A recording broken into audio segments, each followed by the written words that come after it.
திருப்பரங்குன்றம் விவகாரம் தொடர்பாக நீதிமன்றத்தில் விசாரணை நடைபெற்று வரும் நிலையில் திருப்பரங்குன்றம் மலையில் உள்ள தூண் தர்காவிற்கு சொந்தம் என உயர்நீதிமன்றத்தில் வக்பு வாரியம் தரப்பில் வாதங்கள் முன்வைக்கப்பட்டு வருகிறது. மேலும் விவரங்களை செய்தியாளர் மாரிச்சாமி வழங்கிட கேட்கலாம். மாரிச்சாமி வணக்கம். வக்பு வாரியம் தரப்பில் என்னென்ன வாதங்கள் முன்வைக்கப்பட்டு வருகிறது?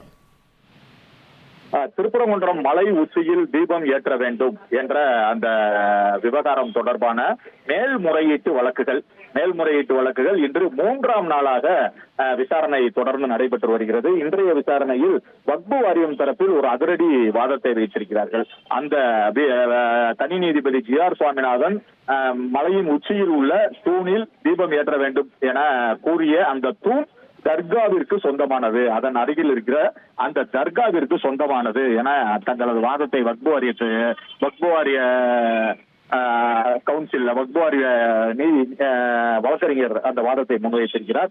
அதுபோக பழங்கால நினைவு சின்ன சட்டப்படி எந்த உத்தரவும் இதில் பிறப்பித்திருக்க முடியாது, பிறப்பிக்கவும் கூடாது. மலைக்கு உரிமை தொல்லியல் துறைக்கு உள்ளது. இந்த மலைக்கான அனைத்து உரிமையும் தொல்லியல் துறைக்கு உள்ளது. அவர்களிடம் கருத்து பெற்றிருக்க வேண்டும் போன்ற வாதங்களை எல்லாம் வைத்திருக்கிறார்கள். முதலில் அவர்கள் என்னென்ன வாதங்கள் என்றதை வரிசைப்படி பார்ப்போம். திருப்பரங்குன்றம் மலை உச்சியில் உள்ள தூணில் தீபம் ஏற்ற வேண்டும் என்ற தனி நீதிபதி ஜி.ஆர். சுவாமிநாதன் உத்தரவை ரத்து செய்ய கோரி மாவட்ட ஆட்சியர், கோயில் செயல் அலுவலர் ஆகியோர் தாக்கல் செய்த மேல்முறையீட்டு வழக்குகளின் விசாரணை உயர்நீதிமன்ற மதுரை அமர்வில் இன்று 3ஆம் நாளாக அதாவது அந்த விசாரணை நீதிபதிகள் ஜெயச்சந்திரன் மற்றும் கே.கே. ராமகிருஷ்ணன் ஆகியோர் அடங்கிய அமர்வில் நடைபெற்று வருகிறது. நேற்றைய விசாரணையின் போது தேவஸ்தான தரப்பு, இந்து சமய அறநிலையத்துறை தரப்பு மற்றும் மேலும் சில தனிநபர்கள் தாக்கல் செய்த அதாவது இடையீட்டு மனுக்கள் தாக்கல் செய்திருந்தார்கள். அந்த இடையீட்டு மனுதாரர்களின் மேல்முறையீட்டு மனுக்கள் விசாரணை செய்யப்பட்டது. இன்று வக்பு வாரியம் மற்றும் வக்பு வாரியம் என்பது இஸ்லாமிய அந்த சொத்துக்களுக்கு சொந்தமான அந்த வக்பு வாரியம் இஸ்லாமிய முறைப்படி இருக்கிற அந்த வாரியத்திடமும் மதுரை மாநகர காவல் ஆணையாளர் தரப்பிலும் இன்று வாதங்கள் செய்யப்பட அவர்களுடைய வாதங்களை கேட்பதற்காக இன்று நீதிமன்றம் ஆரம்பித்த உடனேயே வக்பு வாரியம் நேற்றும் சில வாதங்கள் வக்பு வாரியத்திலிருந்து வைக்கப்பட்டிருந்தன. இன்று வக்பு வாரியம் வாதத்தை துவங்கியதும் வக்பு வாரிய தரப்பில் வழக்கறிஞர் முபின் வாதங்களை முன்வைத்தார். மலை உச்சியில் பல ஆண்டுகளுக்கு முன்னதாகவே தர்கா இருக்கிறது.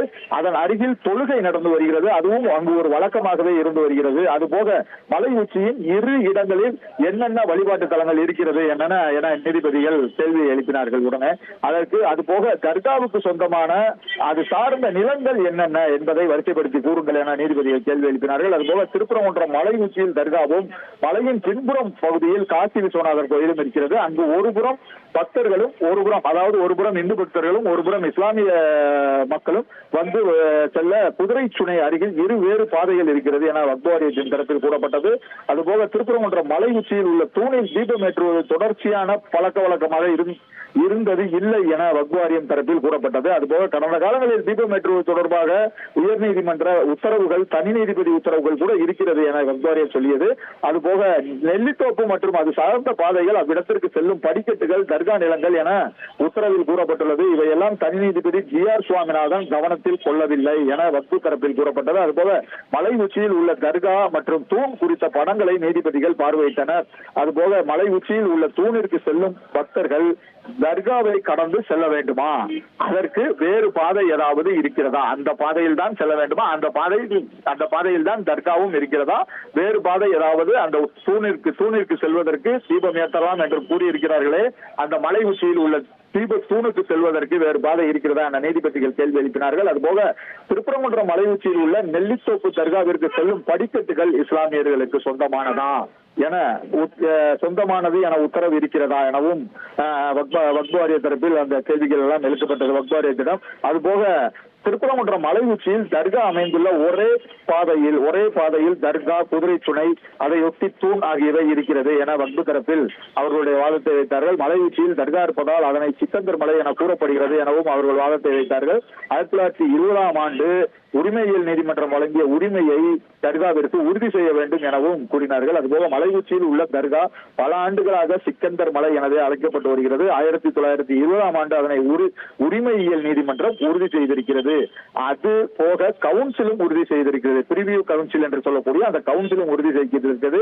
தர்கா முழுவதும் சர்வே செய்யப்பட்டிருக்கிறதா என்று அப்பொழுது நீதிபதிகள் தங்களது கேள்வியை எழுப்பினார்கள்.